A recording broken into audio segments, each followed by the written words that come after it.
Hi అండి, అందరికీ నమస్కారం. కిరణ్మయి కుకింగ్కి స్వాగతం. ఈరోజు మనం పచ్చిమిరపకాయలతో సింపుల్గా ఉండే ఒక సైడ్ డిష్, ఒక చట్నీ చూస్తున్నామండి. చాలా ఈజీ తయారు చేసుకోవడం, చాలా రుచిగా ఉంటాయన్నమాట. వీటిని ఎలా తయారు చేసుకోవాలో చూద్దామండి.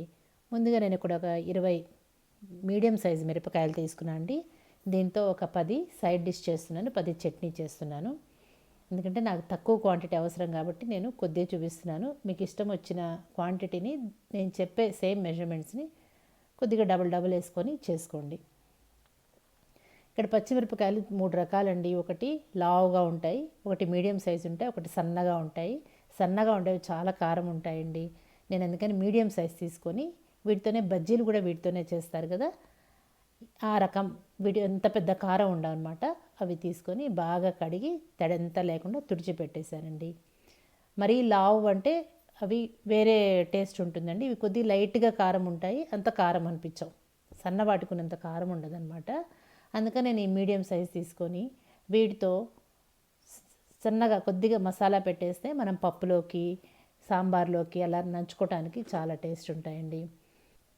లేదా వేడి అన్నంలో నెయ్యి, కొద్దిగా ఉప్పు వేసుకొని తింటే కూడా చాలా బాగుంటాయండి. ముందుగా వాటికి మసాలా చూద్దాం. ఒక జార్ తీసుకొని, నేను తీసుకున్న 10 కాయలకి ఒక హాఫ్ చిప్ప ఎండు కొబ్బరి వేసుకున్నానండి. ఒక స్పూన్ జీలకర్ర, కొద్దిగా రుచికి ఉప్పు. ఈ మూడేనండి ఇంగ్రీడియంట్స్, ఇంకేం అక్కర్లేదు. ఈ 3 వేసేసుకొని మిక్సీకి వేసి మెత్తటి పౌడర్ లాగా తయారు చేసి పెట్టుకున్నామండి. చేసుకొని వచ్చి ఈ లోపల మనం మిరపకాయలు బాగా కడిగి సిద్ధం చేసి పెట్టుకున్నాం కదా, వాటిలో నింపుతామండి. మా ఇంట్లో అయితే ఇలా నింపి పెట్టిన మిరపకాయని శనగపిండిలో ముంచి బజ్జీలాగా వేసుకుంటారండి. చాలా టేస్ట్ ఉంటాయి, అంత పెద్ద కారం అనిపించవు. మనమంతా ఇలా పిండి చేసుకున్నాం కదా, మిక్సీ వేసుకున్నంత తీసి ఒక కప్పులో పెట్టుకొని మిరపకాయ తీసుకొని సన్నగా కట్ చేస్తాం. కట్ చేసి స్పూన్తో కానీ లేదా కత్తితో కానీ దాంట్లో ఉన్న గింజలంతా తీసేసేయచ్చండి. మిరపకాయ కట్ చేసి గింజలు తీస్తున్నారు కాబట్టి కేర్ఫుల్గా ఉండండి. పొరపాటును కూడా చేతులు ఎక్కడ కళ్ళ దగ్గర ఎక్కడ పెట్టుకోవద్దు, మంట పుడుతుంది కదా. కొద్దిగా కేర్ఫుల్గా ఉండాలండి ఇది చేసేటప్పుడు మాత్రం. అంతే, 1-2 గింజలు ఉంటే పర్వాలేదండి, అంత ఏమీ కారం లేవు కదా. 1-2 ఉంటే పర్వాలేదు. అది వదిలేసి ఇప్పుడు ఒక అర స్పూన్ మనం దాచిపెట్టుకున్న పిండి దాంట్లో నింపేసేసి చేతితో కొద్దిగా లైట్గా అలా ఒత్తండి. కొద్దిగా లైట్గా ఒత్తడం వల్ల అలా మూసేస్తే మనకు వేయించుకున్నప్పుడు పిండి బయటికి రాకుండా ఉంటుందన్నమాట. అలా మీకు ఎన్ని కావాలంటే అన్నీ, మీరు ఎన్ని చేసుకోవాలనుకుంటారో అన్నీ ఇదే పద్ధతిలో అన్నీ రెడీ చేసి పెట్టుకొని మనం ప్యాన్ వెలిగించి దాని మీద పెట్టుకొని వేయించుకోవడమేనండి. అంతే, చూసారా అలా చక్కగా నింపేసుకున్నాం. చెప్పుకున్నాం కదా, స్పూన్తో చేసుకుంటే ఈజీగా ఉంటుందండి. స్పూన్తో అయితే ఒక్కసారిగా గింజలన్నీ బయటకు వచ్చేస్తాయి అన్నమాట. కత్తితో అనుకునే దానికంటే పొరపాటున కత్తి కన్నా కళ్ళలో గుచ్చుకుంటుంది కదా, అందుకని స్పూన్తో అయితే ఒక్కసారి మనం ఇలా అనగానే మొత్తం గింజలన్నీ బయటకు వచ్చేస్తాయండి. అదొక చిన్న టెక్నిక్ అన్నమాట, చిన్న అడ్వైజ్ అంతే. అలా అన్నీ రెడీ చేసి పెట్టుకొని నాన్ స్టిక్ ప్యాన్లో చేసుకుంటే చాలా బాగా వస్తాయండి. ఎందుకంటే నూనె ఎక్కువ పీల్చవు, త్వరగా ఫ్రై అయిపోతాయి అన్నమాట. అందుకని దీనికి నాన్ స్టిక్ ప్యాన్ అయితేనే బెటర్.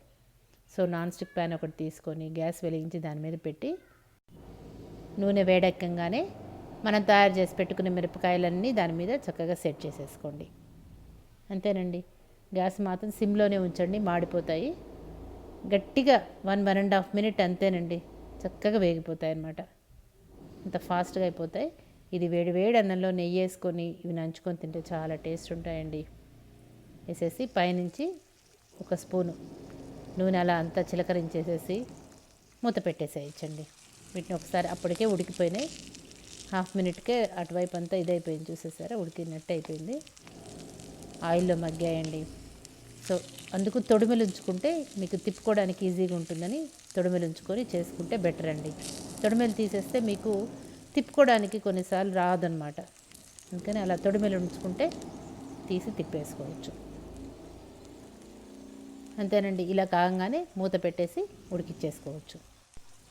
కొద్దిగా సౌండ్ డిస్టర్బెన్స్ ఉందండి, ప్లీజ్ అడ్జస్ట్. బయట కూడా వర్క్ జరుగుతోంది, దానివల్ల కంటిన్యూస్గా సౌండ్ ఉంది. I'm very sorry. సో అలా అన్నీ కలిపేసేసి మూత పెట్టేసేసుకొని ఒక హాఫ్ మినిట్ మగ్గించండి అంతే, ఎక్కువసేపు అక్కర్లేదండి. హాఫ్ మినిట్ అలా తీసేసరిపటికి అవి ఉడికిపోయి ఉంటాయండి. చూసారా, అలా ఒత్తితే మెత్తగా అయిపోయినాయి. అంతే, ఇంకొకసారి వాటన్నిటిని టర్న్ చేసేసుకొని మన దగ్గర పోగా మిగిలిన పౌడర్ ఉంటుంది కదా, ఆ పౌడర్ వేసేసి మళ్ళీ మూత పెట్టేసేయండి. గ్యాస్ని మాత్రం సిమ్లోనే ఉంచండి, లేదంటే చాలా త్వరగా మాడిపోతాయి. టోటల్గా 5 మినిట్స్లో మీకు ఈ కూర అనుకోవచ్చు, సైడ్ డిష్ అనుకోవచ్చు, ఏదన్నా కానివ్వండి రెడీ అయిపోయింది. చాలా ఫాస్ట్గా అయిపోయింది కదా, ఎంతో టేస్ట్ ఉంటుందండి. మీరు ట్రై చేసి మీకు ఎలా వచ్చిందనేది నాకు కమెంట్ బాక్స్లో కమెంట్ చేయండి. అంతేనండి, టేస్టీగా ఉండే మన మిరపకాయ కూర లేదా సైడ్ డిష్ ఎలా అనుకున్నా ఓకేనండి, రెడీ అయిపోయింది. ఇంకొక 10 మిరపకాయలు ఉపయోగించి నేను చట్నీ ఎలా తయారు చేసుకోవాలో చూపిస్తున్నాను అండి. ఈ చట్నీ అన్నంలో తిన్నా బాగుంటుంది, పెరుగులో నంచుకుంటే ఇంకా చాలా టేస్ట్ ఉంటుందండి. వీటిని సన్నగా తరుక్కోవచ్చు, లేదా నేను ఇందాక చూపించిన సైజు ముక్కలు, ఇప్పుడు చూపించాను కదా ఆ సైజు ముక్కలు కన్నా తరిగి పెట్టేసుకోవచ్చు. వాటన్నిటిని తరిగి పెట్టుకొని ఒక నాన్ స్టిక్ ప్యాన్ గ్యాస్ వెలిగించి దానిపైన పెట్టి 1 స్పూను ఆవాలు, 1/2 స్పూన్ మెంతులు, 1/2 స్పూను ఫెన్నెల్ సీడ్స్ అంటే మన సోంఫండి 3 వేసి సిమ్లో పెట్టుకొని వేయించాలండి. మీడియం సైజు 1 ఇంచ్ ముక్కలు తీసుకుంటే మీకు త్వరగా మగ్గుతాయి, ఎక్కువ రోజులు నిల్వ ఉంటాయండి. మీరు పెరుగులో నంచుకోవడానికి కరెక్ట్గా కంఫర్టబుల్ సైజు ఉంటుందన్నమాట. లేదా సన్నగా పొడవుగా కూడా వేసుకోవచ్చు, అది కూడా బాగుంటుందండి. చూసారా, అలా టపటపాని అన్నీ వేగిపోయినాయి కదా. ఇప్పుడు గ్యాస్ ఆఫ్ చేసుకొని దాన్ని చల్లారనిద్దామండి. చల్లారనిచ్చంటే మిక్సీ జార్లో వేసి పెట్టేసుకోండి. చల్లగా అయిన తర్వాత పొడేద్దాము. ఈ లోపల ఒక 2 స్పూన్ల నూనె తీసుకొని అదే ప్యాన్ పెట్టేసుకున్నామండి. ఒక 2 స్పూన్ల నూనె వేసుకొని దాంట్లో మన సన్నగా తరిగిన మిరపకాయలు, ఇష్టం ఉన్న వాళ్ళు గార్లిక్, నేను 1-2 వేస్తున్నాను అండి. ఇష్టం ఉన్న వాళ్ళు కొద్దిగా ఎక్కువ వేసుకోవచ్చు. గార్లిక్ కూడా వేసి సిమ్లో పెట్టి ఒక 2-3 నిమిషాలు, ఎక్కువసేపు వద్దండి, ఊరికే ఆ పచ్చిమిరపకాయలో కానీ గార్లిక్లో కానీ ఉన్న పచ్చితనం పోయే వరకు మాత్రమే వేయిస్తాం. ఎందుకంటే నిల్వ ఉంచుకుంటాం కదా పచ్చడి, అందుకని కొద్దిగా పచ్చితనం పోతే బాగుంటుందని సిమ్లో పెట్టి వేగనివ్వండి. అంతేనండి, అది వేగిపోయినాయి. అవి వేగిపోయే లోపల ఈ లోపల మనం వేయించి పెట్టుకున్నాం కదా, అవి మాత్రం మిక్సీలో వేసేసి పొడి చేసేసుకుందాం. పొడి చేసి సిద్ధంగా పెట్టేసుకొని ఇప్పుడు దీంట్లో రుచికి సరిపడా ఉప్పు, నేను ఇక్కడ కాశ్మీర్ చిల్లీ పౌడర్ వేస్తున్నానండి. ఇష్టం ఉన్న వాళ్ళు ఇంకొద్దిగా ఎక్కువ వేసుకోండి, లేదంటే కారం ఇష్టపడే వాళ్ళు, అంటే మిరపకాయలను పట్టి ఉంటుందండి, ఈ మిరపకాయలు కారాన్ని పట్టి మనం వేసుకోవాలి. నేను ఇక్కడ 1/2 స్పూన్ కాశ్మీరీ చిల్లీ పౌడర్ వేసాను అంతే. మీరు కావాలంటే కొద్దిగా ఎక్కువ వేసుకోండి. మన మిక్సీకి వేసి పెట్టిన పొడి వేసేసి ఒక హాఫ్ మినిట్ అలా ఉంచేసి చాలా, మామూలు మిరపకాయలకున్న వేడే చాలండి, ఈ మసాలా ఐటమ్స్ అంతా పట్టేసుకుంటాయి. ఒక పెద్ద నిమ్మకాయ అంతా జ్యూస్ తీసి పెట్టానండి. ఒక పెద్ద నిమ్మకాయని కట్ చేసి గింజలు తీసేసి చక్కగా జ్యూస్ చేసి ఆ జ్యూస్ దాంట్లో వేసి కలిపేసేసి పెట్టాను. ఇదంతా గ్యాస్ ఆఫ్ చేసి చేస్తున్నాను అండి. గ్యాస్ ఉండంగా మనం నిమ్మరసం వాడకూడదు కదా, గ్యాస్ ఆఫ్ చేసేసి ఇవన్నీ వేసి కలుపుతున్నాను. కలిపేసి వీటన్నిటిని ఒక గాజు బాటిల్లో, ఏదైనా గాజుదండి కప్పు కానీ దేంట్లోనే పెట్టేసుకొని మీకు ఒక 10-15 రోజులు నిల్వ ఉంటుందండి. తర్వాత కూడా ఫ్రిడ్జ్లో పెట్టుకుంటే మీరు ఎప్పుడు కావాలంటే అప్పుడు వాడుకోవచ్చు. ఇది పెరుగన్నంలోకి, మామూలుగా అన్నంలో నెయ్యి వేసుకొని కూడా కలుపుకొని తినచ్చు, చాలా టేస్ట్ ఉంటుందండి. ఇలా మొత్తం కప్పులోకి తీసేసుకున్న తర్వాత పైనుంచి ఒక 2 స్పూన్ల నూనె వేసి బాగా చల్లారిన తర్వాత మూత పెట్టి భద్రపరచుకోండి. ఎక్కువ రోజు నిల్వ ఉంటుందండి. ట్రై చేసి నాకు కమెంట్ చేయండి. Please like, share, subscribe. Thank you.